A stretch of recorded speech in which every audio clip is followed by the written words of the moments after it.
Votre bouteille réutilisable, qui peut sembler n'être qu'un modeste allié pour rester hydraté, est en fait un écosystème bactérien florissant. Chaque millilitre d'eau qu'elle contient héberge environ 75 000 bactéries. Et si vous oubliez de la vider ne serait-ce qu'une journée, leur concentration peut atteindre jusqu'à 2 millions par millilitre. Faites le calcul. Une simple bouteille de 60 centilitres devient alors le théâtre grouillant de plus d'1 milliard de bactéries.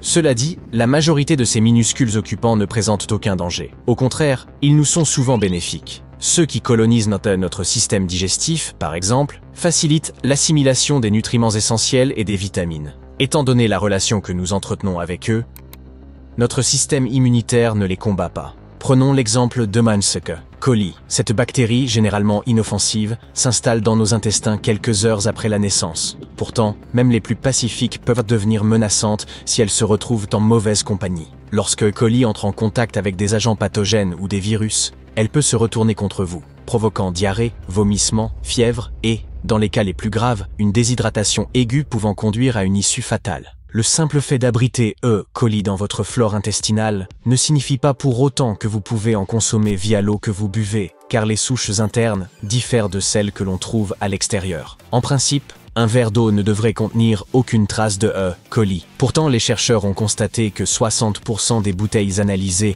étaient si sales qu'elles ne pouvaient plus être utilisées sans risque. Elles renfermaient des concentrations notables de E. coli, de Campylobacter et de Salmonella, des organismes typiquement présents dans les aliments crus que nous éliminons par la cuisson. Vous pensez sans doute qu'en remplissant votre bouteille avec de l'eau du robinet, vous limitez les risques.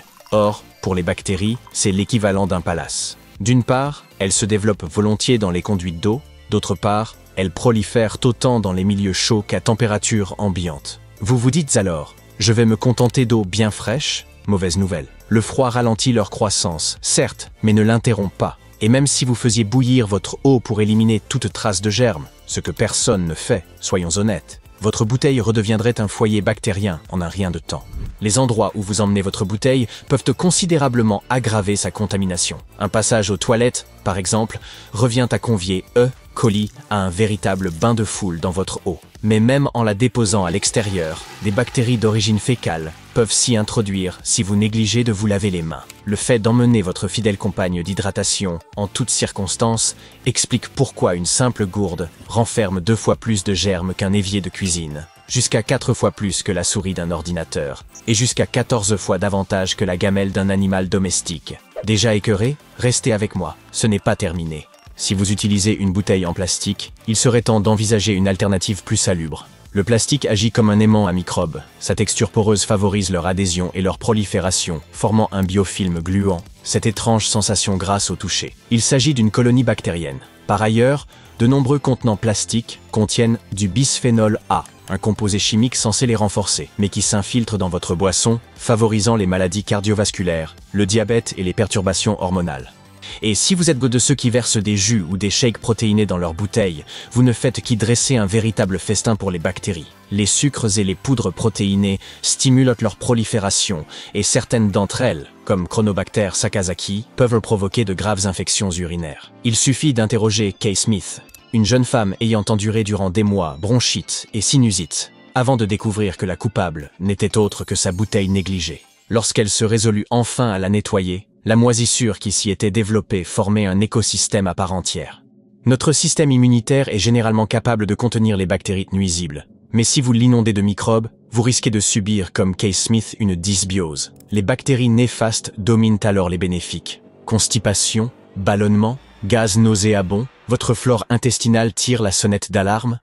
Alors, comment éviter que votre bouteille ne devienne un véritable nid à bactéries? Lavez-la chaque semaine à l'eau chaude savonneuse, en frottant chaque recoin, surtout si elle comporte une paille ou un couvercle complexe. Rincez-la quotidiennement, laissez-la sécher à l'air libre, tête en bas, et, pour en préserver l'hygiène, contentez-vous d'y mettre de l'eau. Les autres boissons favorisent la prolifération microbienne.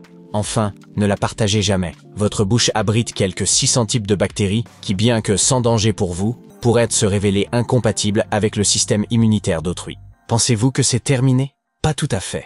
De nombreux objets du quotidien conspirent contre vous. Les désodorisants et les produits d'entretien attaquent sournoisement vos poumons avec des particules nanoscopiques qui, en réagissant à l'air ambiant, génèrent une pollution toxique. Même les fondants de cire sont néfastes, car ils interagissent davantage avec l'air que les bougies parfumées classiques. Les cuisinières à gaz constituent un autre péril dissimulé. Non seulement par risque de fuite ou d'explosion, mais aussi parce qu'un kilogramme de combustible libère 10 millions de milliards de particules ultra fines, rivalisant avec les gaz d'échappement automobile. Quant aux produits parfumés, 20 minutes d'air, linge frais, peuvent saturer vos voies respiratoires de 10 000 milliards de particules. Un autre ennemi insidieux demeure le plastique. Cette invention pourtant révolutionnaire s'avère être une véritable calamité pour la nature. Même en faisant abstraction des tortues et les poissons qui en souffrent dans les océans, il demeure un fléau. Pour fabriquer tous nos pots, bouteilles, films plastiques et emballages à emporter, une multitude de produits chimiques sont nécessaires. Certains assouplissent la matière, d'autres la durcissent, d'autres encore la protègent des taches et de la graisse, tandis que certains la rendent ignifuge. La liste est sans fin. Tous ces éléments se retrouvent dans vos aliments et boissons sous forme de microplastiques invisibles et de réactions chimiques. Car le plastique se décompose avec le temps, surtout lorsqu'il est chauffé, usé ou lavé à de trop nombreuses reprises. En vérité, les plastiques dits jetables ne devraient jamais être réutilisés. Ces substances s'accumulent progressivement dans votre organisme et peuvent à terme provoquer des maladies, perturber la production hormonale et compromettre vos fonctions reproductives. Le fœtus lui-même n'est pas épargné, risquant de développer troubles comportementaux, déficit d'attention et difficultés d'apprentissage. Notre fidèle allié, le film plastique, libère aussi des substances chimiques dans vos aliments, notamment lorsqu'il sert à envelopper des denrées grasses telles que le fromage ou le beurre.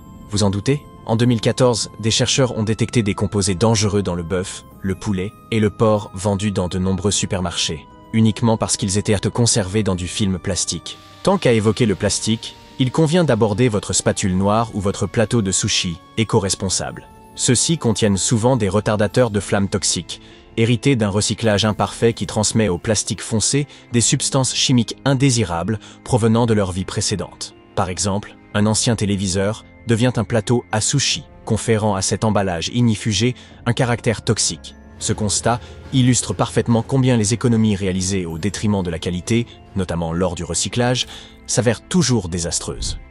En parlant d'essais à moitié réussis, saviez-vous qu'un tiers des gens lavent leurs serviettes une fois par mois et que certains ne le font qu'une fois par an ? Cette négligence est non seulement répugnante, mais transforme votre compagnon moelleux en un hôtel microbien, abritant des bactéries de votre peau et de votre flore intestinale. Même les éclaboussures des toilettes atteignent vos serviettes, car hélas, tirer la chasse après avoir fait caca projette un nuage de gouttelettes fécales. Et si, comme au Japon, vous réutilisez l'eau du bain, sachez que si cela réduit la facture d'eau, c'est catastrophique pour l'hygiène, car la lessive ne fait que disperser cette colonie bactérienne. Par ailleurs, les serviettes peuvent abriter toute une gamme d'agents pathogènes, de la salmonelle au virus, notamment le Mpox. Si vous les lavez moins d'une fois par semaine, elles deviennent un danger sanitaire et une nuisance visuelle. Il en va de même que pour vos bouteilles d'eau. Nettoyez-les de temps à autre, petits sagouins. La solution est simple. Lavez tout régulièrement et correctement. Évitez autant que possible les plastiques et cessez de croire que de simples rinçages suffisent à nettoyer. Votre système immunitaire vous en saura gré. Sinon, vous pouvez toujours vous résigner à vivre comme une sorte de boîte de pétri ambulante. À vous de choisir.